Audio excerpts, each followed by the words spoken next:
Hello, and welcome to this read aloud of The Wonderful Wizard of Oz by L. Frank Baum. Today we will be reading chapter 15 in the book, so let's begin.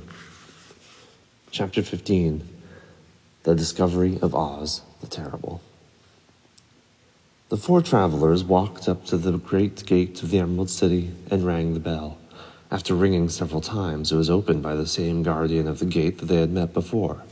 "What? Are you back again?" he asked in surprise.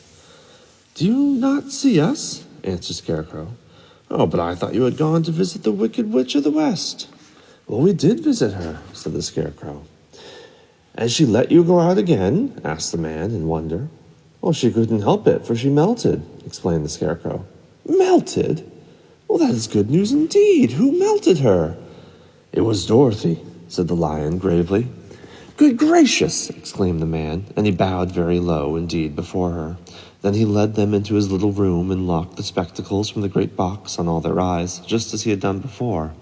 Afterwards they passed on through the gate into the Emerald City, and when the people heard from the guardian of the gate that they had melted the Wicked Witch of the West, they all gathered around the travelers and followed them in a great crowd to the Palace of Oz. The soldier with the green whiskers was still on guard before the door, but he let them in at once, and they were again met by the beautiful green girl, who showed each of them to their old rooms at once, so they might rest until the great Oz was ready to receive them. The soldier had the news carried straight to Oz that Dorothy and the other travelers had come back again after destroying the Wicked Witch, but Oz made no reply. They thought the great wizard would send for them at once, but he did not.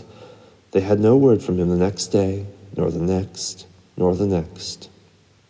The waiting was tiresome and wearing, and at last they grew vexed that Oz should treat them in so poor a fashion after sending them to undergo hardships and slavery.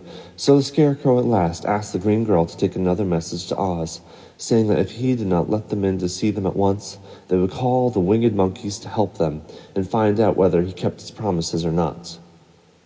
When the wizard was given this message, he was so frightened that he sent word for them to come to the throne room at 4 minutes after 9 o'clock of the next morning. He had once met the winged monkeys in the land of the West, and he did not want to miss them again. The four travelers passed a sleepless night, even thinking of the gift that Oz had promised to bestow upon each of them. Dorothy fell asleep only once, and then she dreamed that she was in Kansas, where Aunt Em was telling her how glad she was to have her little girl at home again. Promptly at 9 o'clock the next morning, the green-whiskered soldier came to them, and 4 minutes later they all went into the throne room of the great Oz. Of course, each one of them expected to see the wizard in the shape that he had taken before, and all were greatly surprised when they looked about and saw no one at all in the room. They kept close to the door and closer to one another, for the stillness of the empty room was more dreadful than any of the other forms that they had seen Oz take. They heard a voice, seemingly to come from somewhere near the top of the great dome, and it said solemnly, "I am Oz, the great and terrible. Why do you seek me?" They looked again in every part of the room, and then, seeing no one, Dorothy asked, "Where are you?" "I am everywhere," answered the voice. "But to the eyes of common mortals I am invisible. I will now seat myself upon my throne, that you may converse with me." Indeed, the voice seemed just then to come straight from the throne itself, so they walked toward it and stood in a row, while Dorothy said, "We have come to claim our promise, O Oz." "What promise?" "You promised to send me back to Kansas when the Wicked Witch was destroyed. And you promised to give me brains. And you promised to give me a heart. And you promised to give me courage." "Is the Wicked Witch truly destroyed?" asked the voice, and Dorothy thought it trembled a little. "Yes," she answered. "I melted her with a bucket of water." "Dear me, how sudden. Well, come to me tomorrow, for I must have time to think it over." "You've had plenty of time already," said the Tin Woodman angrily. "We won't wait a day longer," said the Scarecrow. "You must keep your promises to us," exclaimed Dorothy. The lion thought it might be as well to frighten the wizard, so he gave a large, loud roar, which was so fierce and dreadful that Toto jumped away from him in alarm and tipped over the screen that stood in a corner.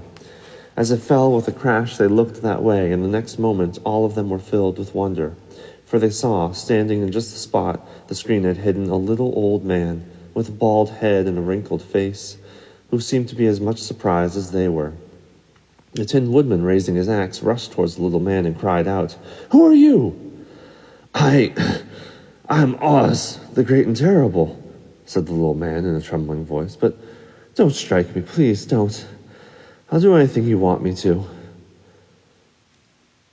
Our friends looked at him in surprise and dismay.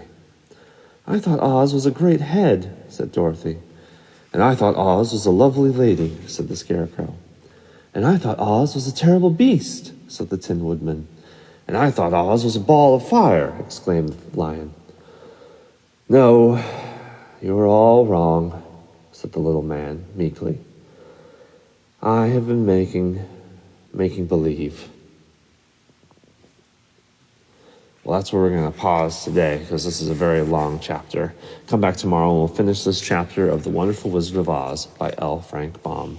Till then, hope you're all staying happy, healthy, and safe. I'll see you next time.